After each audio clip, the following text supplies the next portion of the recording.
आलोक law classes से मैं प्रणीत पाराशर। हम लोग आईपीसी का चैप्टर 14 पढ़ रहे हैं, जिसमें हम लोक स्वास्थ्य, क्षेम, सुविधा, शिष्टता एवं सदाचार से प्रभाव डालने वाले अपराधों के बारे में बात कर रहे हैं। इसमें आज का जो हमारा टॉपिक है वो ड्रग एंड मेडिकल प्रिपरेशन के अडल्ट्रेशन को लेकर है। इसमें औषधियों एवं जो भेषजी निर्मितियाँ, हिंदी में शब्द दिया है भेषजी निर्मितियाँ, अगर आप इसे हिंदी में देखोगे थोड़ा कठिन लगेगा। इंग्लिश में लिखा है मेडिकल प्रिपरेशन। मैं दोनों को बताऊंगा, दोनों बातें क्या है, ड्रग क्या होता है, मेडिकल प्रिपरेशन क्या होता है। इसमें जो अल्ट्रेशन होता है, अपमिश्रण होता है, उसको लेकर ये टॉपिक है। और इस वीडियो में हम 3 सेक्शन को डिस्कस करेंगे, सेक्शन 274, 275, 276। सबसे पहले हम बात करते हैं सेक्शन 274 की। उसका टाइटल है औषधियों का अपमिश्रण। तो इसमें एक वर्ड आया औषधि, जो इस पूरे टॉपिक में कवर करे, पूरे टॉपिक के लिए है। औषधि आईपीसी में क्या है, इसको जानने से पहले हम ये देखें कि भारत की जो विभिन्न विधियां हैं उसमें औषधि को किस प्रकार से रखा गया है।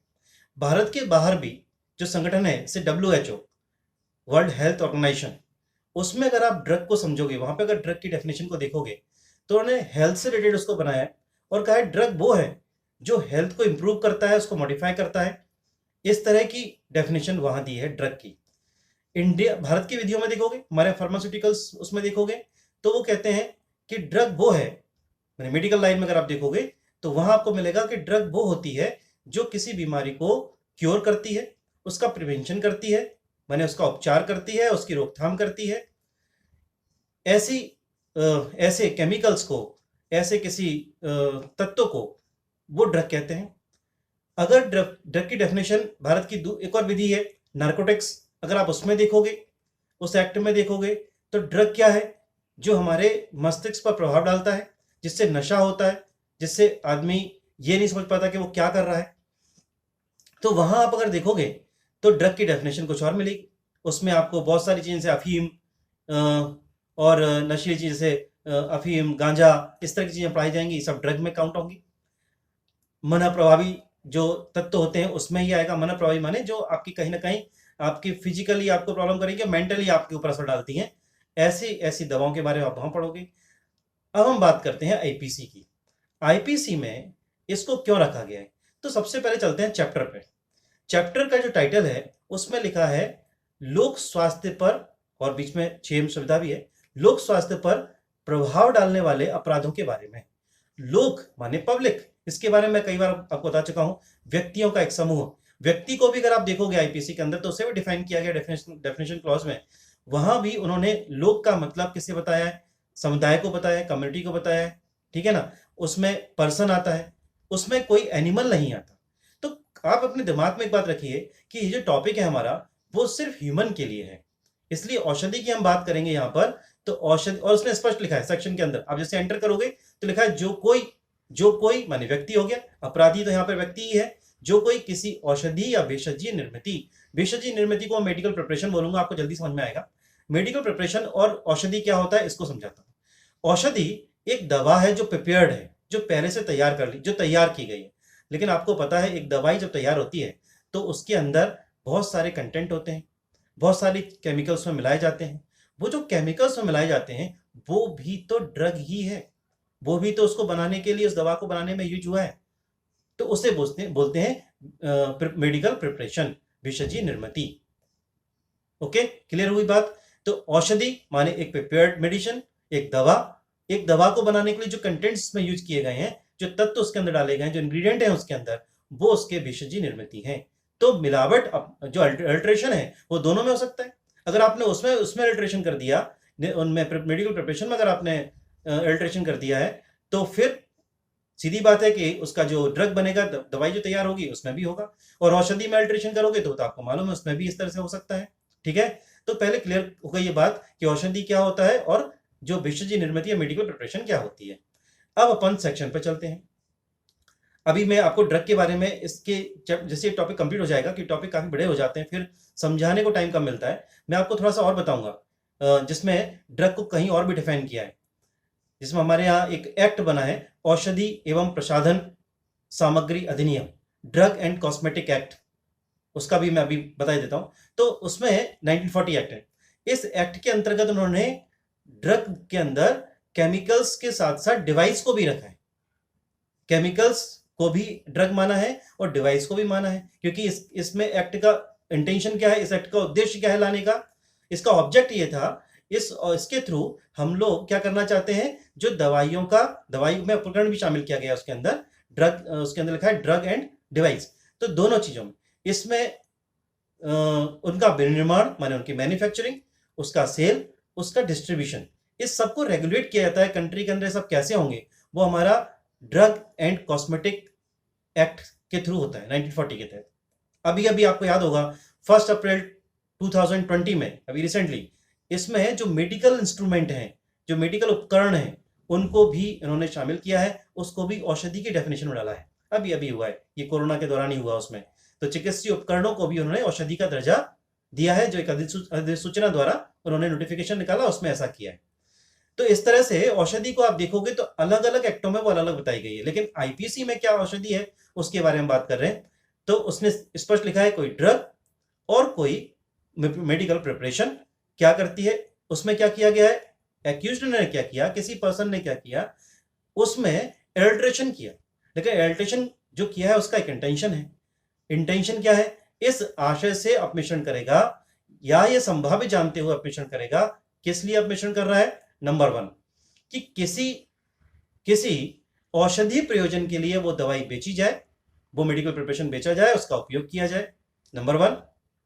लेकिन इसी में एक बात और, इंटेंशन माने ये आशय और ये संभाव्य जानते हुए कि जो अपमिश्रण किया गया है, उस अपमिश्रण को करने के बाद जो दवाई तैयार हो गई, जो अपमिश्रित दवाई तैयार हो गई है, उसे किस लिए बेचा जाए, औषधीय प्रयोजन के लिए बेचा जाए, और इस प्रकार से बेचा जाए मानो उसमें कोई अल्टरेशन किया ही नहीं गया है, उसमें कोई अल्टरेशन हुआ ही नहीं है। तो ड्रग और मेडिकल प्रिपरेशन में कोई अल्टरेशन इस इंटेंशन से किया गया है या ये पॉसिबल जानते हुए किया गया है, और कि उसे बेचा जाएगा किस रूप में, कि उसमें अल्टरेशन किया ही नहीं गया, और किस लिए बेचा जा रहा है, औषधि प्रयोजन के लिए। क्लियर हुआ।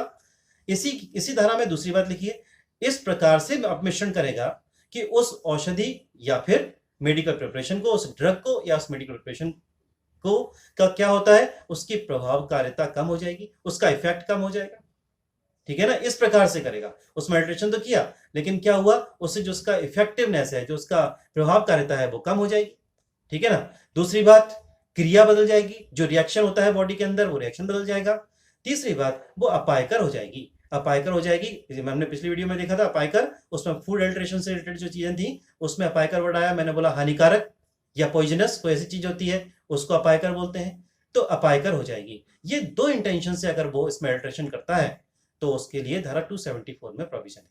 अब पूरी बात समझिए, कोई औषधि या फिर मेडिकल प्रिपरेशन में कोई अल्टरेशन कर रहा है, पहली बात ये जानते हुए या ये आशा रखते हुए या संभाव्य जानते हुए कि उसका उपयोग या उसे बेचा जाएगा किस लिए, औषधि प्रयोजन के लिए, और ऐसे बेचा जाएगा मानो उसमें कोई अल्टरेशन हुआ ही नहीं है।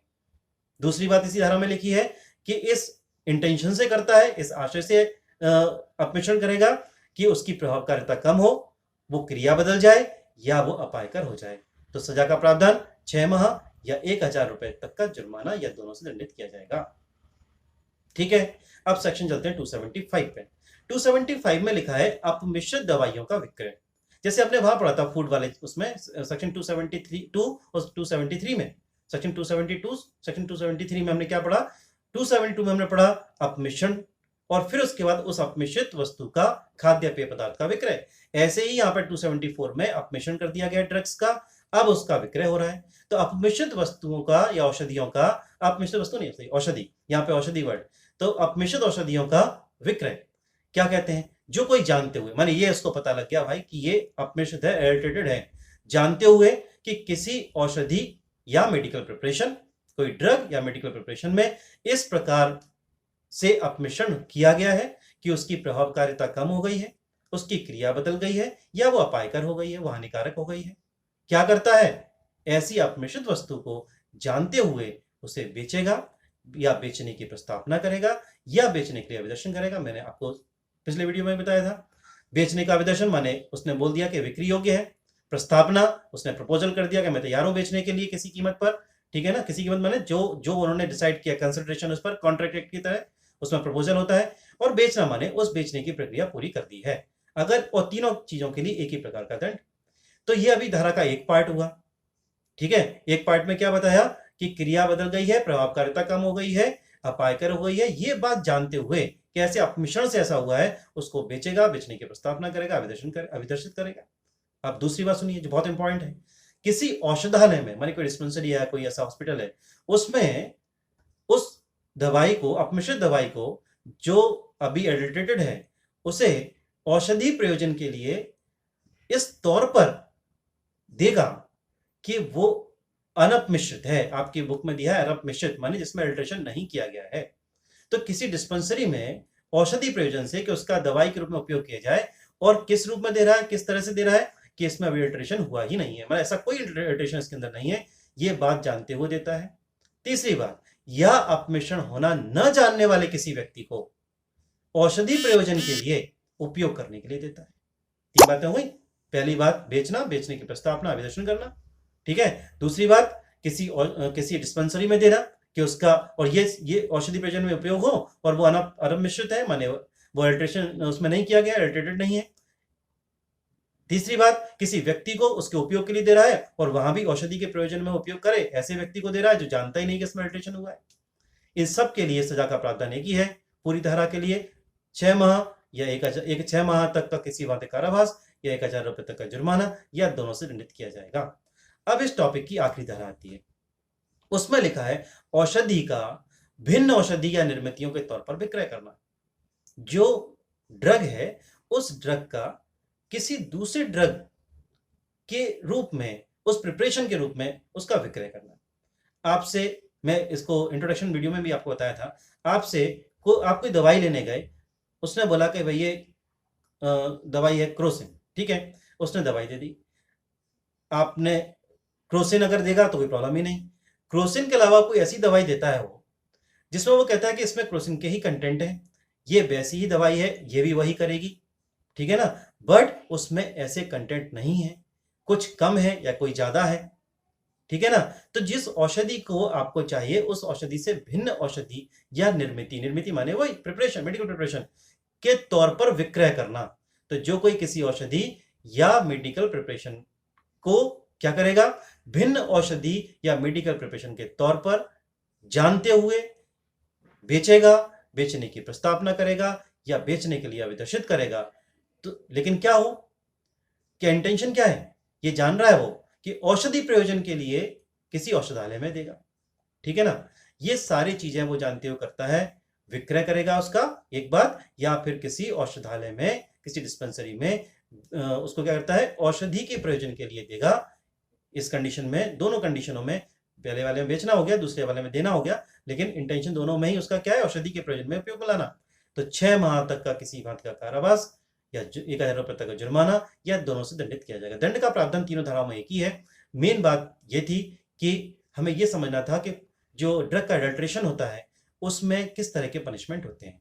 मुझे एक कमेंट बॉक्स में एक क्वेश्चन पूछा किसी ने कि ये जो, उन्होंने अच्छा क्वेश्चन पूछा, क्वेश्चन का स्वरूप अच्छा था, but legal point of view से देखा जाए तो क्लियर उसका आंसर था।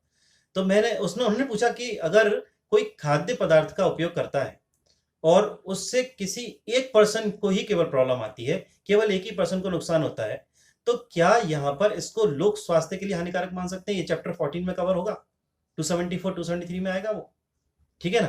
तो इसका आंसर ये है कि इस टाइटल में ही इसका आंसर है।